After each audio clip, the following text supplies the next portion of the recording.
Halo semua, situasi belakangan ini membuat semua orang emosi. Ada yang marah, ada yang bingung, ada yang takut, dan lain sebagainya. Semua ini disebabkan karena keadaan ekonomi Indonesia sedang sulit. Kesenjangan sosial sangat tinggi. UMR dirasa tidak cukup, usaha banyak yang tutup, gelombang PHK sangat besar. Sementara itu, ada beberapa kebijakan pemerintah yang dianggap tidak berpihak pada rakyat dan bahkan semakin membebani. Salah satu yang paling terasa oleh seluruh masyarakat adalah kenaikan pajak. Sementara itu, RUU perampasan aset yang tidak kunjung disahkan membuat kesan koruptor dilindungi. Rakyat menilai keadaan saat ini adalah salah Menteri Keuangan Sri Mulyani dan DPR. Ketika mata rakyat yang sedang susah tertuju pada DPR, didapati DPR hidup mewah, menaikkan penghasilan mereka sendiri, dan joget-joget.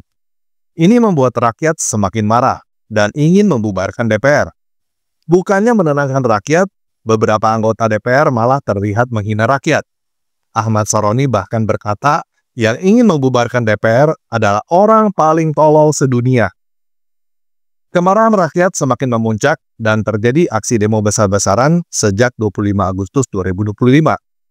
Pada tanggal 28 Agustus, seorang pengemudi ojek online bernama Afan Kurniawan tewas dilindas mobil Brimob. Ini memantik kerusuhan besar di seluruh Indonesia. Fasilitas umum dirusak, toko-toko dijarah, kantor DPR dibakar, sampai rumah beberapa anggota DPR dan Menteri Keuangan dijarah. Melihat situasi ini, Presiden Prabowo mengeluarkan perintah kepada TNI Polri untuk tidak ragu bertindak tegas terhadap para perusuh. Kenaikan upah DPR dibatalkan, dan beberapa anggota DPR yang dianggap memprovokasi kemarahan rakyat dinonaktifkan. Tetapi demo dan kerusuhan masih tidak berhenti. Di tengah-tengah kekacauan ini, beberapa orang berhasil merekam provokator yang mengubah demo menjadi kerusuhan. Bahkan ada yang datang dengan sengaja membawa bom molotov. Siapakah mereka? Siapakah dalang di balik semua ini? Ada yang bilang si A, si B, si C. Tetapi benarkah apa yang kita dengar? Pada video ini kita akan memetakan apa yang sebenarnya terjadi dengan kepala dingin, supaya kita bisa melihat dengan lebih jelas dan mengambil langkah yang lebih tepat. Jadi, simak video ini sampai selesai ya.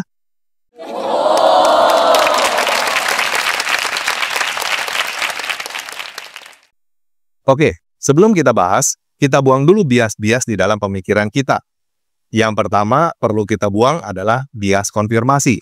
Kita tidak suka kepada si A, lalu kita cari semua bukti-bukti yang menunjang si A adalah dalang dan mengabaikan bukti-bukti yang lain.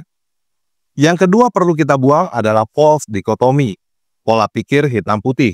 Kalau bukan si A pasti si B, karena ini bukan permainan catur dua orang. Ada banyak orang yang bermain di sini. Yang ketiga perlu kita buang adalah pemikiran overgeneralisasi. Penyamarataan berpikir bahwa satu kelompok itu homogen. Satu orang begitu, semuanya begitu.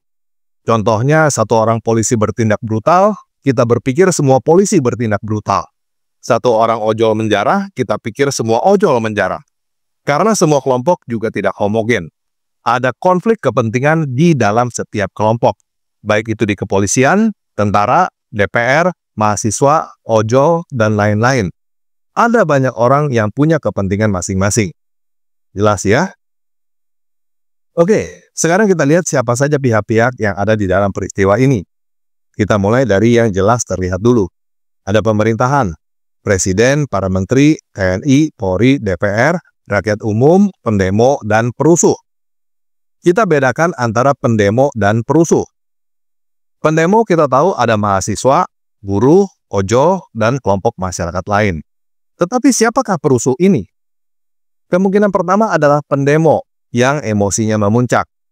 Kemungkinan kedua adalah orang-orang biasa yang ingin menjarah, entah karena kebutuhan hidup atau karena kebencian. Kemungkinan ketiga adalah para preman pasar, geng motor, para pelajar yang biasa tawuran, dan kelompok-kelompok semacam itu.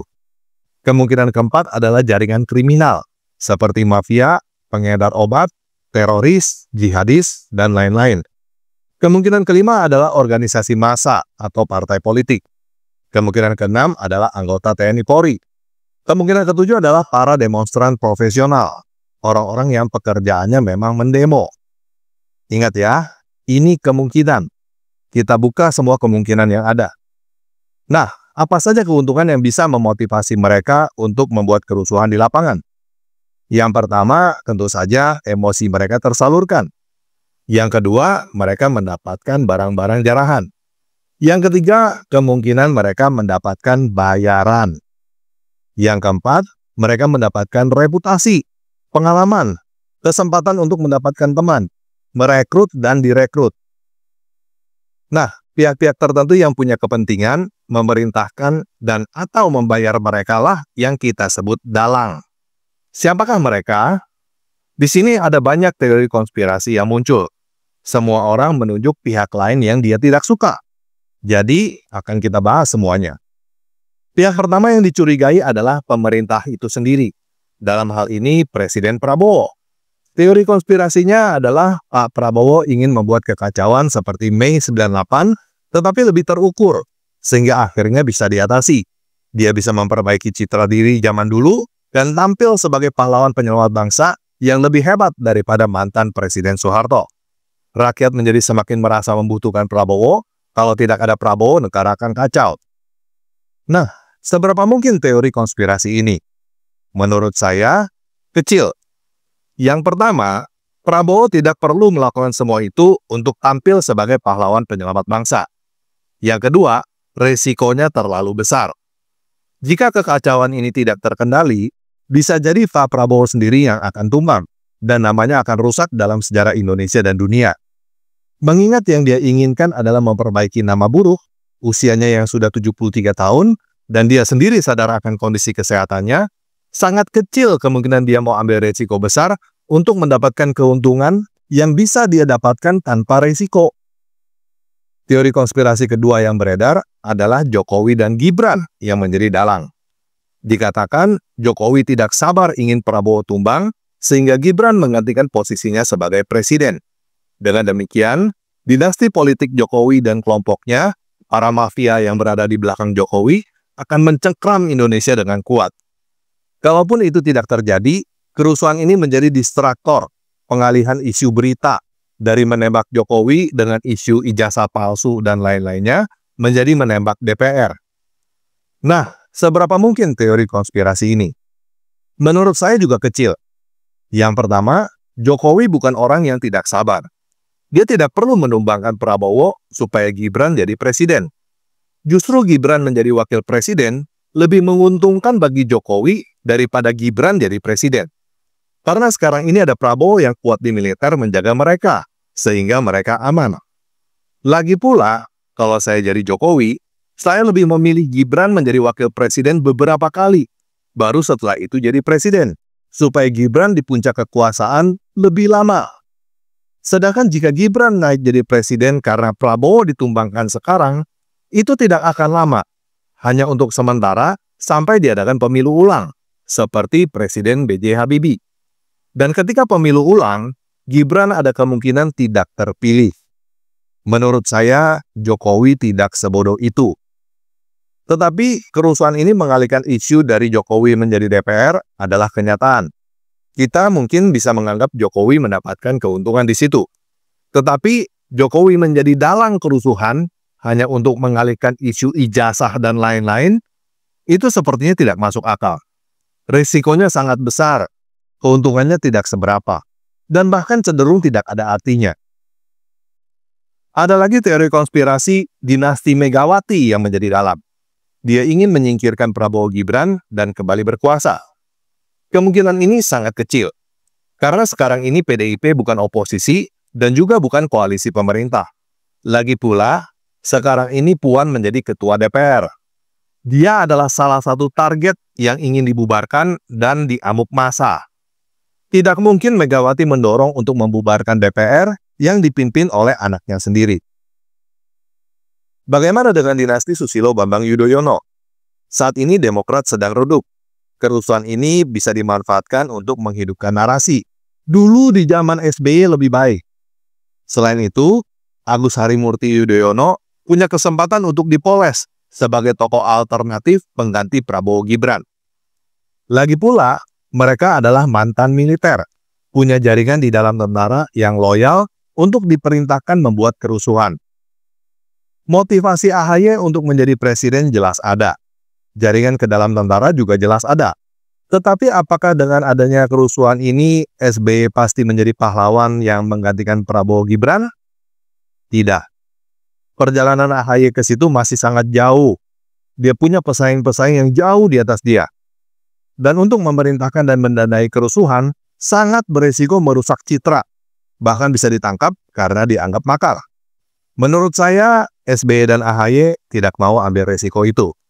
Mereka memanfaatkan situasi ini untuk menarik simpati masyarakat dan menaikkan citra, sangat memungkinkan. Tetapi menjadi dalang kerusuhan, menurut saya kemungkinannya sangat kecil. Bagaimana dengan Anies Baswedan? Sekarang ini, Anies Baswedan adalah orang yang paling sibuk memanfaatkan situasi. Dia rajin turun ke masyarakat untuk menarik simpati. Jika Prabowo dan Gibran tumbang, Anies punya kesempatan jadi presiden yang lebih besar daripada AHY. Tetapi untuk menjadi dalang kerusuhan, menurut saya kemungkinannya juga kecil. Anies Baswedan memang terkenal sebagai seorang oportunis. Dia ambil kesempatan terus. Tetapi dia juga terkenal tidak mau keluar uang. Jadi, saya menilai Anies Baswedan adalah orang yang paling sibuk memancing di air keruh saja. Teori konspirasi lain adalah TNI yang menjadi dalang kerusuhan. TNI mau Indonesia kacau, sampai darurat militer, sehingga bisa menguasai Indonesia sebagai penyelamat bangsa. Setelah itu, TNI menduduki posisi-posisi pemerintahan dan mengubah aturan secara sepihak sehingga menguntungkan mereka. Teori konspirasi ini sangat kuat di masyarakat, dan bisa dikatakan masyarakat sangat takut dengan skenario ini. Jadi mari kita bedah lebih dalam. Apakah saat ini ada tokoh TNI yang sangat kuat dan berambisi? Saat ini tidak terlihat. Apakah ada tokoh TNI yang muncul sebagai pahlawan? Saat ini juga tidak terlihat. Yang muncul adalah para mantan anggota TNI yang ingin memakzulkan Gibran. Apakah ada bukti anggota TNI yang terlibat? Ada beberapa info yang beredar bahwa anggota TNI ditangkap karena memprovokasi kerusuhan. Tetapi tentu saja TNI membantah anggotanya terlibat. Jadi, apakah mungkin TNI menjadi dalang kerusuhan? Menurut saya, mungkin. Tetapi seperti yang saya katakan, TNI tidak homogen. Di dalam TNI sendiri ada banyak jenderal, ada banyak kepentingan. Jadi kita jangan menggeneralisir TNI. Jika memang di dalam TNI ada dalangnya, pertanyaannya adalah siapa? Menurut saya, yang paling mungkin adalah para mantan TNI pembenci Gibran atau sebagian orang yang punya sakit hati kepada pemerintah. Tetapi sampai ke rencana besar, berambisi mengambil alih kekuasaan dengan darurat militer. Sepertinya tidak. Karena tidak ada tokoh TNI yang bernarasi untuk menjatuhkan Prabowo. Dan seperti yang sudah kita bahas, Prabowo sendiri tidak punya kepentingan untuk menguasai Indonesia dengan darurat militer. Karena sekarang ini, Prabowo sudah menguasai Indonesia tanpa darurat militer.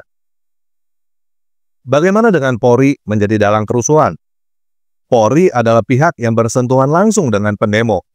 Sangat memungkinkan anggota polisi sendiri yang menjadi penyusup untuk melakukan tindakan anarkis.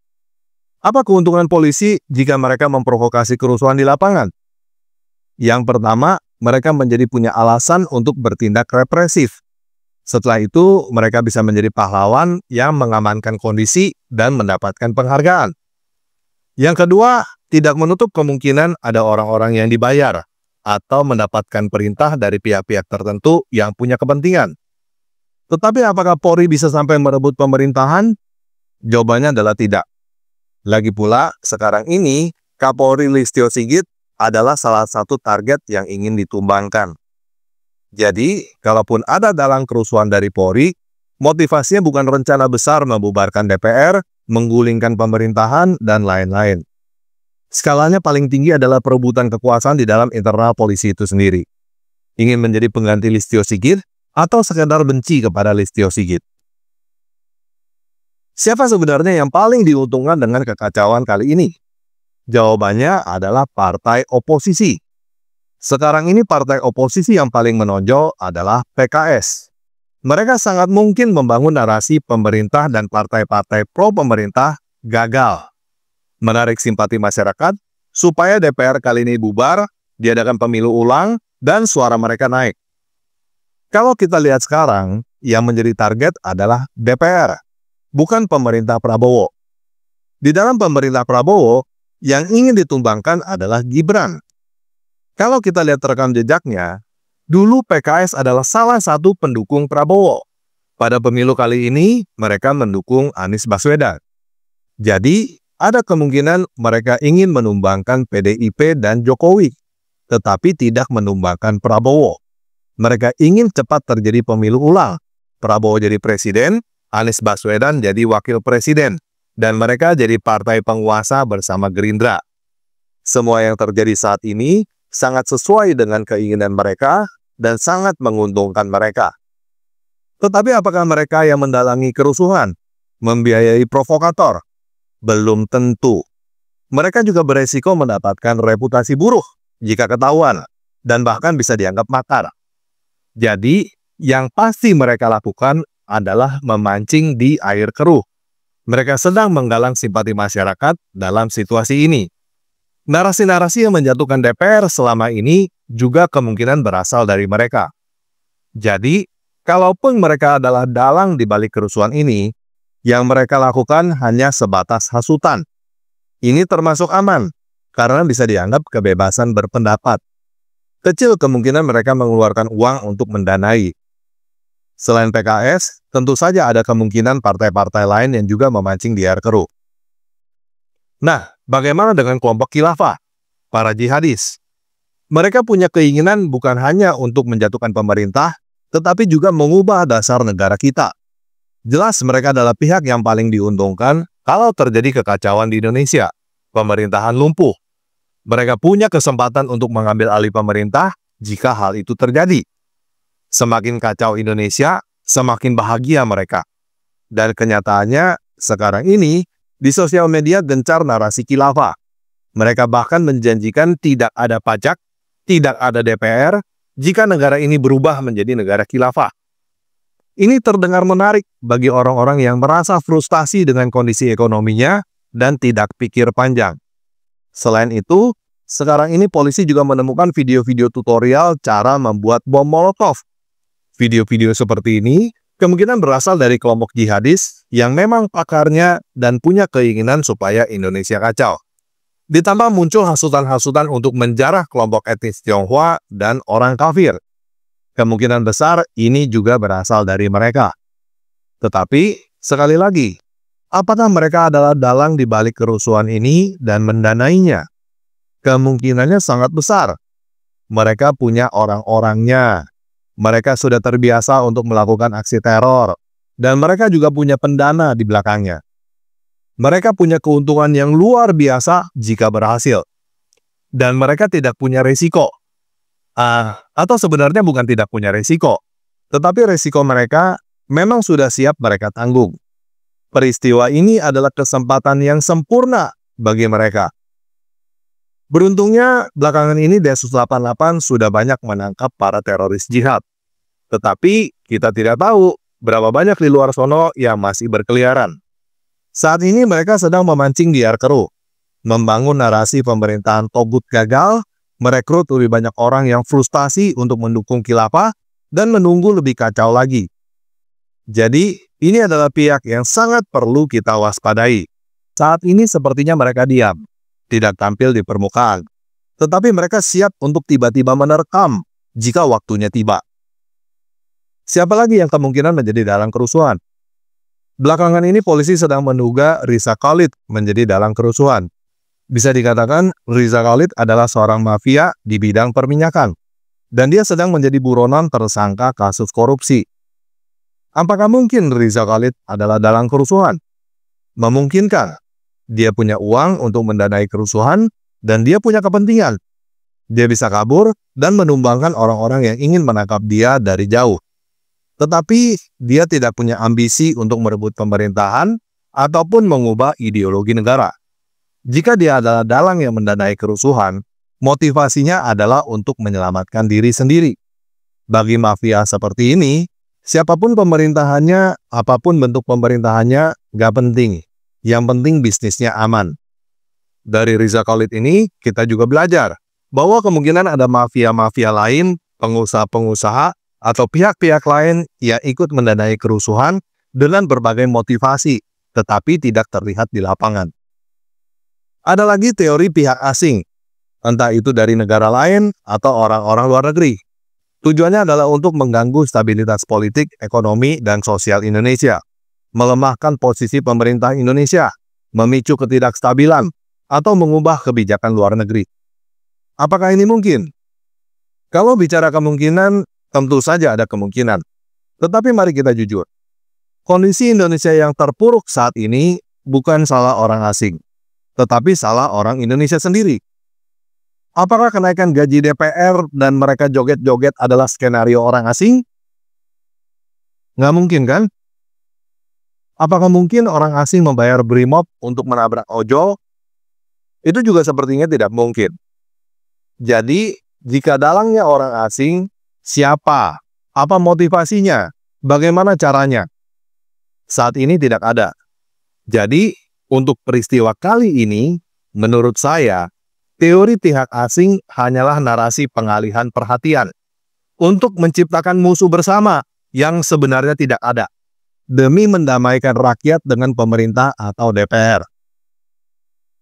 Jadi, dari semua ini, yang paling mungkin menjadi dalang kerusuhan adalah pihak jihadis khilafah, disusul dengan partai-partai oposisi dan para elit, mafia, pengusaha yang punya kepentingan dan mendapatkan keuntungan dari situasi yang kacau.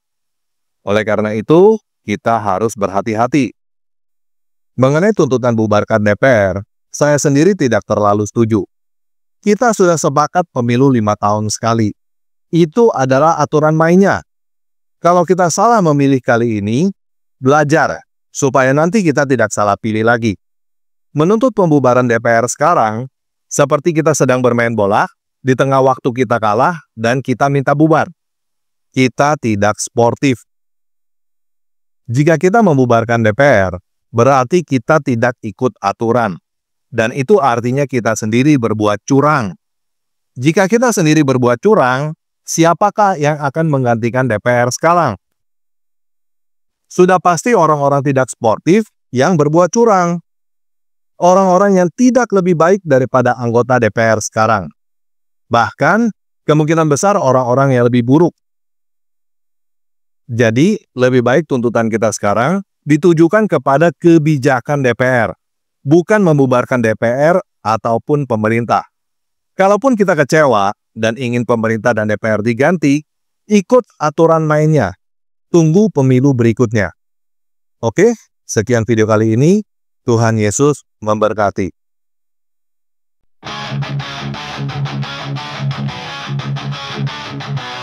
Aku berkata kepadamu, kamu adalah garam dunia. Jika garam menjadi tawar, dengan apa ia diasingkan? Tidak ada gunanya lagi saing dibuang dan diinjak orang. Garamilah dalam dirimu dan hidup damai dengan orang lain.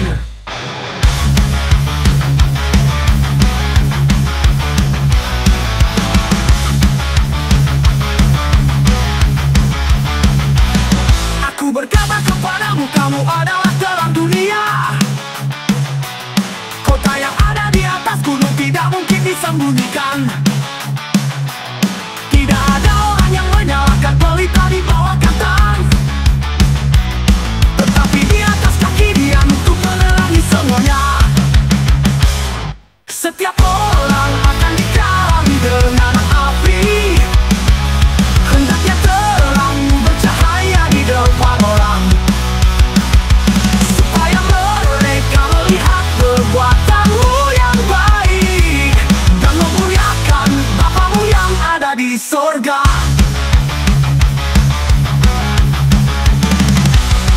Aku berkata kepadamu, kamu adalah garam dunia. Jika garam menjadi tawar, dengan apa ia diasingkan? Tidak ada gunanya lagi saing dibuang dan diinjak orang.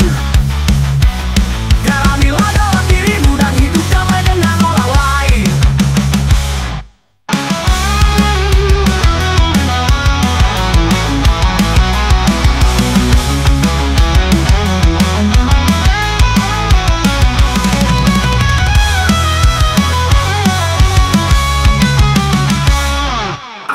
berkata kepadamu, kamu adalah garam dunia. Jika garam menjadi tawar, dengan apa ia diasingkan? Tidak ada gunanya lagi saing, dibuang dan diinjak orang. Garamilah dalam dirimu dan hidup damai dengan orang lain.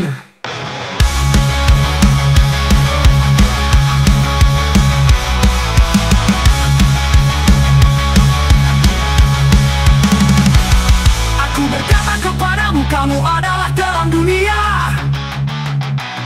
Kota yang ada di atas gunung tidak mungkin disembunyikan. Tidak ada orang-orang yang menyalakan pelita di bawah jantan, tetapi di atas kaki dia untuk menerangi semuanya. Setiap orang